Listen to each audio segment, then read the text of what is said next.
Thank you all for joining us today. We're excited to be here for the launch of the task force to eradicate anti-Christian bias as outlined in the President's executive order. Joining me today are members of the task force and individuals who have been impacted by the anti-Christian bias. Together, this task force will identify any unlawful anti-Christian policies, practices, or conduct across the government, seek input from the faith-based organizations and state governments to end anti-Christian bias. Welcome back to the channel. If you're new here, we dive into the stories the mainstream media won't touch and break them down with facts, context, and a little edge. Today, a major political bombshell. Attorney General Pam Bondi is making serious accusations against the Biden-era Department of Justice, claiming they abuse their power to target Christians. Peaceful prayer, Catholic churches, Easter Sunday, nothing is off limits in this story. Let's unpack it. Pam Bondi didn't mince words. Standing alongside a newly announced task force to combat anti-Christian bias, she accused Biden's DOJ of going after Christians for simply expressing their faith. She says pro-life Christians were arrested for praying outside clinics, and traditional Catholic communities were monitored by the FBI. Oh, and Biden declaring Easter Sunday as Transgender Day of Visibility? Yeah, that's in here too. Find and fix deficiencies in existing and regulatory practices that might contribute to the anti-Christian bias. As President Trump has stated, the Biden administration engaged in an egregious pattern of targeting peaceful Christians while ignoring violent anti-Christian offenses. The president is right. Biden's Department of Justice abused and targeted Christians. Pro-life Christians were arrested and imprisoned for peacefully praying outside abortion clinics. The FBI spied on traditional Catholics in their parishes. President Biden declared Easter Sunday to be Transgender Day of Visibility. No longer. Vandalism against churches was 8 times higher in 2023 than it was in 2018.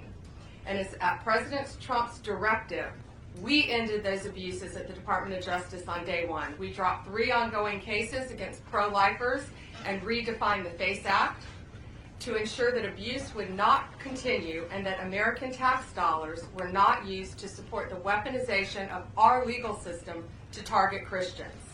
Just a few weeks ago, we convicted a man in Arizona for a plot to bomb Christian churches. The Department of Justice will protect religious liberty for Christians and for all Americans.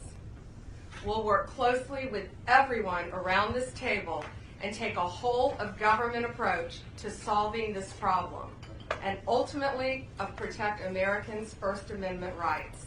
The First Amendment isn't just a line in the Constitution, it's the cornerstone of our American liberty. It guarantees every citizen the right to speak freely, worship freely, and live according to their conscience without government interference.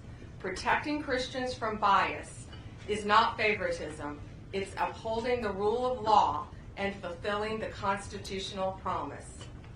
Thank you to President Trump. We have an incredible opportunity, all of us around this table, to protect the rights of all citizens from discrimination based on their religious beliefs. And thank you all for being here based on this executive order, and I look forward to doing great work together. Now, Deputy Attorney General Todd Blanche has a few words. Now, let's get into the receipts. Bondi claims peaceful pro-lifers were charged under the FACE Act, a law meant to protect access to abortion clinics, but critics say it's being twisted to silence religious dissent. And then there's a leaked FBI memo about surveilling so-called radical traditionalist Catholics. Real document, real outrage. The big question, is this law enforcement or religious profiling? Let's be honest, this isn't just about policy. It's about politics. Trump's campaign is leaning hard into religious liberty, and Bondi's speech fits right into that narrative. Some see this task force as a move to genuinely defend Christian rights. Others say it's a strategic play to fire up the evangelical base before 2024. Whatever your take, this isn't just another press conference, it's a battle line. Here's why this matters deeply. If the government is using its power to intimidate or arrest people based on peaceful religious beliefs, that's a violation of the First Amendment, plain and simple. This isn't about agreeing or disagreeing with pro-life views or Catholic tradition. It's about whether freedom of religion in America is still sacred or up for grabs. And hey, if you're into deep dives like this, where we cut through the noise and bring you the real story, go ahead and smash that subscribe button. It's free, and it helps us keep the facts flowing. Pam Bondi just took a swing at one of the most powerful institutions in the country. Whether you see her as a truth teller or political player, the question she's raising about religious liberty can't be ignored. Is the DOJ guilty of abuse? Or is this all election year hype? Let me know in the comments. I read everyone. Until next time, keep your mind open, your faith strong, and your voice louder than ever.